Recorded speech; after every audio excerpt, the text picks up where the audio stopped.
لیکن مجھے نہیں معلوم تھا کہ میری قسمت میں ایک ایسا طوفان لکھا ہے جو میری یہ آخری امید بھی چھین لے گا اور مجھے اس بے رحم دنیا کے سامنے بالکل تنہا اور ناہتا کر دے گا۔ میں اس آنے والے وقت سے بے خبر تھی۔ سمرین، میرا ناشتہ جلدی دے دو، مجھے آج دکان پر مال کی ڈلیوری لینی ہے اور بہت کام ہے۔ بھائی نے قمیص کے بٹن بند کرتے ہوئے جلدی سے کہا۔ میں نے گرم پراٹھا ان کی پلیٹ میں رکھا اور ان کے ماتھے پر ابھرنے والے پسینے کو دیکھا۔ بھیا، آپ آج کل بہت تھکے ہوئے لگتے ہیں، ایک دن کا آرام کیوں نہیں کر لیتے دکان پر؟ لڑکا تو موجود ہوتا ہے نا؟ بھائی نے مسکراتے ہوئے پراٹھے کا نوالہ توڑا اور میری طرف محبت پاش نظروں سے دیکھا۔ میری جان، آرام کروں گا تو تمہارے اور بچوں کے مستقبل کے لیے پیسے کیسے جوڑوں گا؟ مجھے تم سب کو بہت خوشیاں دینی ہیں۔ وہ آخری صبح تھی جب میں نے اپنے بھائی کو زندہ سلامت اور مسکراتا دیکھا تھا۔ دوپہر کے وقت میں کچن میں دوپہر کا کھانا تیار کر رہی تھی جب فون کی تیز گھنٹی نے گھر کے سکون کو چیر دیا۔ کیا آپ سمرین بات کر رہی ہیں؟ آپ کے بھائی کا ایکسیڈنٹ ہو گیا ہے، انہیں ہسپتال لایا گیا ہے، آپ فوراً پہنچیں۔ دوسری طرف سے کسی اجنبی کی آواز ابھری جو انتہائی گھبرائی ہوئی تھی۔ میرے ہاتھ سے فون چھوٹ کر زمین پر گر گیا اور میرے قدموں تلے سے زمین نکل گئی۔ بھابھی جلدی باہر آئے، بھیا کا ایکسیڈنٹ ہو گیا ہے۔ ہم دونوں دیوانہ وار ہسپتال بھاگے، لیکن تب تک بہت دیر ہو چکی تھی۔ سفید چادر میں لپٹا میرے بھائی کا وجود اسٹریچر پر پڑا تھا۔ ہم انہیں بچا نہیں سکے، ان کے سر پر گہری چوٹ آئی تھی اور خون بہت زیادہ بہہ چکا تھا۔ ڈاکٹر نے سر جھکاتے ہوئے افسوسناک لہجے میں کہا۔ بھابھی نے ایک زوردار چیخ ماری اور اپنا سینہ پیٹتے ہوئے زمین پر گر گئی۔ ہائے، میں لٹ گئی، میرا سہاگ اجڑ گیا۔ اب میرا کیا بنے گا؟ میرے بچوں کا کیا بنے گا؟ میں سکتے کے عالم میں اس سفید چادر کو دیکھ رہی تھی جس کے نیچے میرا کل سرمایہ، میری آخری چھت موجود تھی۔ میرے آنسو خشک ہو چکے تھے اور آواز حلق میں پھنس کر رہ گئی تھی۔ مجھے ایسا لگتا تھا جیسے میری سانس بھی اس چادر کے نیچے ہی دفن ہو گئی ہے۔ باپ کی موت کے بعد بھائی ہی میرا سہارا تھا اور اب وہ بھی مجھے ظالم دنیا میں اکیلا چھوڑ کر جا چکا تھا۔ مجھے ایسا لگتا تھا میں اب زندہ نہیں رہوں گی، لیکن سچ کہتے ہیں کہ مرنے والوں کے ساتھ کب مرا جاتا ہے۔ گھر میں صف ماتم بچھی تھی اور ہر آنکھ اشک بار تھی۔ بھائی کے بچے اپنی ماں کے ساتھ لپٹ کر رو رہے تھے اور میں کونے میں پتھرائی ہوئی آنکھوں سے اس گھر کو دیکھ رہی تھی جو چند گھنٹے پہلے خوشیوں کا گہوارہ تھا اور اب قبرستان کا منظر پیش کر رہا تھا۔ بہن، تم فکر نہ کرو، اب اس گھر کو کاروبار کو میں دیکھوں گا، تم بس عدت پوری کرو۔ بھابھی کے بھائی ساجد نے بھائی کی دکان کی چابیاں اپنی جیب میں ڈالتے ہوئے ایک عجیب سی مسکراہٹ کے ساتھ کہا۔ میں نے صدمے سے اس کی طرف دیکھا جس کی آنکھوں میں لالچ صاف چمک رہا تھا۔ ساجد بھائی، ابھی تو بھیا کا کفن بھی میلا نہیں ہوا اور آپ کو دکان کی چابیوں کی پڑ گئی ہے۔ بھابھی نے روتے روتے مجھے غصے سے گھورا اور اپنی آنکھیں صاف کی۔ تمیز سے بات کرو میرے بھائی سے، وہ ہمارا بھلا ہی سوچ رہا ہے، تم جیسی منحوس کو کیا پتا کہ گھر کیسے چلتا ہے۔ یہ لفظ منحوس پہلی بار بھابھی کی زبان سے ادا ہوا تھا اور اس نے میرے دل کو چیر کر رکھ دیا تھا۔ عدت کے دن گزرتے گئے اور اس کے ساتھ ہی بھابھی کے رویے میں چھپی ہوئی نفرت بھی پوری طرح کھل کر سامنے آ گئی۔ ساجد نے بھائی کے کاروبار پر مکمل قبضہ کر لیا تھا اور گھر کا سارا کنٹرول بھابھی کے ہاتھ میں آ چکا تھا۔ یہ چائے کیسی بنائی ہے؟ اس میں تو پتی نہیں ہے، تم جان بوجھ کر میرا خون جلاتی ہو۔ بھابھی نے چائے کا کپ زمین پر دے مارا جس سے چائے پورے فرش پر پھیل گئی۔ میں نے جلدی سے کپڑا اٹھایا اور فرش صاف کرنے لگی۔ بھابھی، میں نے تو روز کی طرح ہی بنائی تھی، شاید پتی کم رہ گئی ہو، میں دوبارہ بنا دیتی ہوں۔ مجھے تمہارے ہاتھ کا زہر نہیں پینا، تم تو پیدا ہی نحوست لے کر ہوئی تھی۔ بھابھی نے حقارت سے مجھ پر تھوکا اور تانا دیا۔ پہلے اپنی ماں کو کھا گئی، پھر باپ کو، اور اب میرے سہاگ کو بھی نکل گئی۔ جانے تمہاری موت کب آئے گی۔ یہ الفاظ روز کا معمول بن چکے تھے۔ گھر کے سارے کام مجھ سے کروائے جاتے اور کھانے کے وقت مجھے لاکھ باتیں سنائی جاتی، لیکن میں یہ سب کچھ خاموشی کے ساتھ سن لیتی تھی کیونکہ میرا دل غم سے نڈھال تھا۔ مجھے بھابھی کی کسی بات سے کوئی فرق نہیں پڑتا تھا کیونکہ میری روح بھائی کے جانے کے بعد ہی مر چکی تھی۔ پھپھو، مجھے بھوک لگی ہے، مجھے کھانا دے دیں۔ میرا بھتیجا روتے ہوئے میرے پاس آیا اور میری ٹانگوں سے لپٹ گیا۔ میں نے محبت سے اس کے آنسو صاف کیے اور اسے گود میں اٹھانے لگی۔ ابھی دیتی ہوں میرے شہزادے، میں نے تمہارے لیے پسندیدہ سالن بنایا ہے۔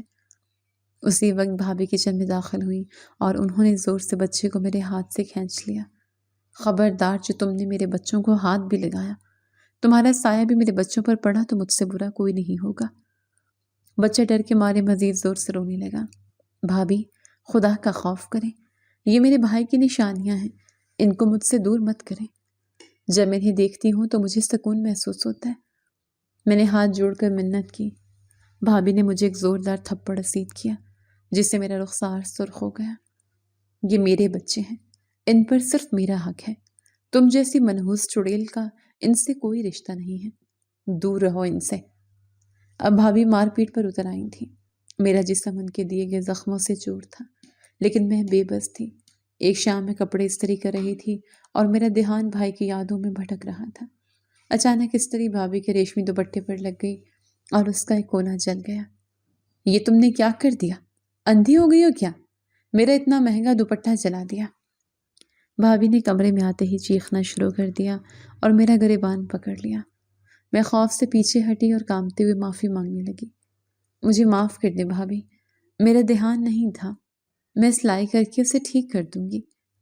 میں ابھی تمہارا سارا دھیان ٹھیک کرتی ہوں۔